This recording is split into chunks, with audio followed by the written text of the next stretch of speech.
Hello नमस्कार दोस्तों, आप सभी का स्वागत है आपके अपने चैनल प्रखर आर्किटेक्चर में। मेरा नाम है इंजीनियर प्रखर मिश्रा और मैं आपके लिए लेके आ गया हूँ एक नया वीडियो। आज की इस वीडियो में हम लोग देखने वाले हैं किस तरीके से आप किस तरीके से सही कॉलम चुन सकते हैं अगर आप घर को कंस्ट्रक्ट करवा रहे हैं। कौन से कॉलम का साइज आपके लिए बेस्ट रहेगा आपके घर के लिए, तो चलिए देखते हैं बिना समय को बर्बाद करते हुए एक एक करके इसको डिस्कस करते हैं। अगर आप सिर्फ ग्राउंड फ्लोर कंस्ट्रक्ट करवा रहे हैं उस केस में आपका जो कॉलम का साइज रहेगा वो आपका 9 इंच बाय 9 इंच का रहेगा। साइड में आप में डायमेंशन देख सकते हैं, 230 बाय 230 का आपका कॉलम साइज रहेगा। बात करें रेनफोर्समेंट की तो आपको 4 सरिया लगेंगी 12 डाया की, और अगर स्टीरअप की बात करें तो आपको 8 का यूज़ करना है 6 इंच के सेंटर टू सेंटर डिस्टेंस के साथ। अगला केस जो आपका रहेगा वो आपका 2 मंजिला घर रहेगा, जिसमें आपका ग्राउंड फ्लोर और फर्स्ट फ्लोर अगर आप कंस्ट्रक्ट करवाते हैं उस केस में आपको 9 बाई 12 इंच का आपको कॉलम यूज़ करना रहेगा। में बात करें तो 230 बाई 300 का आपको कॉलम यूज़ करना रहेगा। इसमें जो आपकी रेनफोर्समेंट रहेगी वो 6 सरिया रहेंगी आपकी 12 डाया की, आप देख सकते हैं अपनी स्क्रीन में। और जो आपका स्टीरअप रहेगा वो आपका 8 का रहेगा 6 इंच के सेंटर टू सेंटर डिस्टेंस के साथ। अगला जो आपका आ जाता है G+2, अगर आप कंस्ट्रक्ट करवाते हैं तो उस केस में आपको जो कॉलम साइज लेना है वो आपको 12 इंच बाय 12 इंच का लेना है। 1 फीट बाय 1 फीट का आपका कॉलम रहेगा। में बात करें तो 300 बाय 300 का कॉलम रहेगा।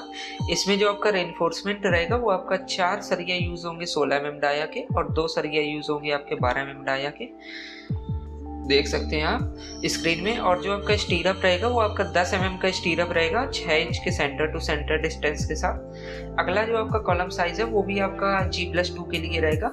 जो आपका 9 बाई 18 इंच का कॉलम रहेगा वो आपका में बात करें तो 230 बाई 450 का आपका कॉलम रहेगा। ये इसमें आपका जो रेनफोर्समेंट रहेगा ये भी आपका सेम रहेगा। 4 जो आपकी सरिया यूज होंगी 16 डाया की और 2 सरिया आपकी यूज होंगी 12 डाया की। इसमें भी आपको जो स्टीरअप यूज करना है वो 10 का यूज करना है 6 इंच के सेंटर टू सेंटर के साथ। ये आपका जो दूसरे नंबर का कॉलम साइज दिया गया है ये आपका 9 इंच बाई 18 इंच का, ये आप वहाँ पे यूज़ कर सकते हैं जहाँ पे आपको कॉलम दीवार से बाहर नहीं दिखाना है।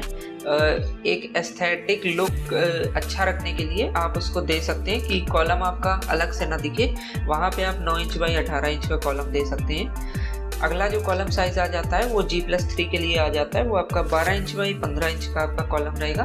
G+3 अगर आप कंस्ट्रक्ट करवा रहे हैं तो 12 इंच बाई 15 इंच का आप कॉलम dीजिए। में बात करें तो 300 बाई 380 का आपका कॉलम जाएगा।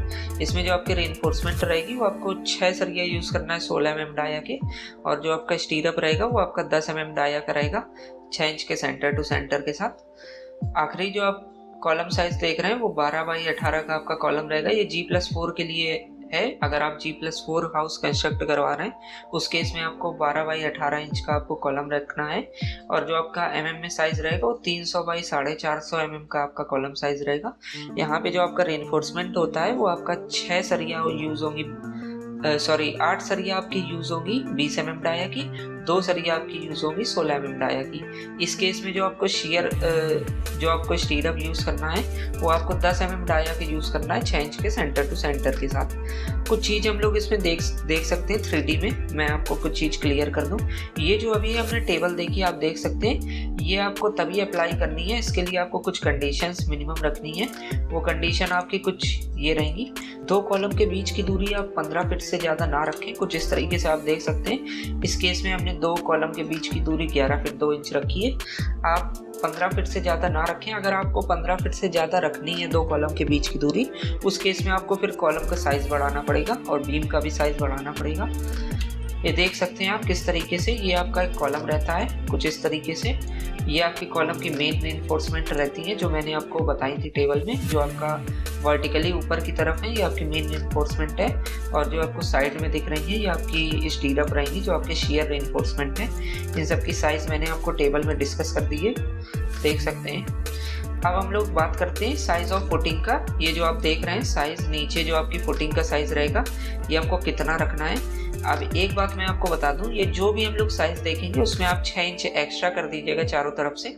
ये जो हम लोग 6 इंच का मार्जिन लेते हैं ये हम लोग लेते हैं कि ईजी रहे हम लोगों को वर्क करने में, और वहाँ पे फ्रेमवर्क लगाने में हम लोगों को ईजी रहे, लेबर को वहाँ पे वर्क करने में ज़्यादा दिक्कत ना आए। इस वजह से हम लोग 6 इंच का मार्जिन लेके चलते हैं एक्सकवेशन में।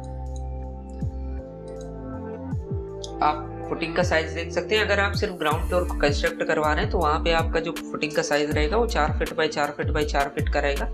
इसमें जो आपकी बॉटम रिइंफोर्समेंट रहती है वो आप 10 mm की दे सकते हैं 6 इंच के सेंटर टू सेंटर के साथ। आप अगर G+1 कंस्ट्रक्ट करवा रहे हैं तो वहाँ पे आप 5 feet by 5 feet by 5 feet की फुटिंग दीजिए। वहाँ पे जो आपका रिइंफोर्समेंट रहेगा फुटिंग का वो आपका 10 mm का आप रखिए 6 इंच के सेंटर टू सेंटर के साथ। अगर आप G+2 कंस्ट्रक्ट करवा रहे हैं वहाँ पे आप 5 feet by 5 feet by 6 feet का रखें। 5 फीट लंबाई 5 फीट चौड़ाई और जो गहराई होगी उस फुटिंग की वो आपकी 6 फीट की रहेगी। यहाँ पे जो आपका सरिया यूज़ होगा वो 12 mm का यूज़ होगा 6 इंच के सेंटर टू सेंटर के साथ। और अगर आप G+3 कंस्ट्रक्ट करवा रहे हैं उस केस में आपको जो कॉलम का फुटिंग का साइज लेना है वो आपको 6 feet by 6 feet by 6.5 feet का लेना है। देख सकते हैं इसमें जो आपका रेनफोर्समेंट रहेगा वो आपका 16 mm का सरिया यूज़ होगा 6 इंच के सेंटर टू सेंटर के साथ। अगला जो आपका कॉलम फुटिंग साइज आ जाता है वो 7 feet by 7 feet by 7 feet का आ जाता है। ये आपका G+4 के लिए रहेगा। इसमें जो आपको रेनफोर्समेंट यूज़ करना है वो आपको 16 mm डाया का यूज़ करना है 6 इंच के सेंटर टू सेंटर डिस्टेंस के साथ। तो ये थी फुटिंग की जानकारी। आप मॉडल में देख सकते हैं ये जो नीचे की आपकी फुटिंग रहती है कुछ इस तरीके से इसकी डायमेंशन थी। तो ये थी हमारी आज की वीडियो। आपको वीडियो कैसी लगी हो हमें कमेंट में लिख के जरूर बताएं। मिलते हैं आपसे अगले वीडियो में। वीडियो पूरा देखने के लिए आपका धन्यवाद।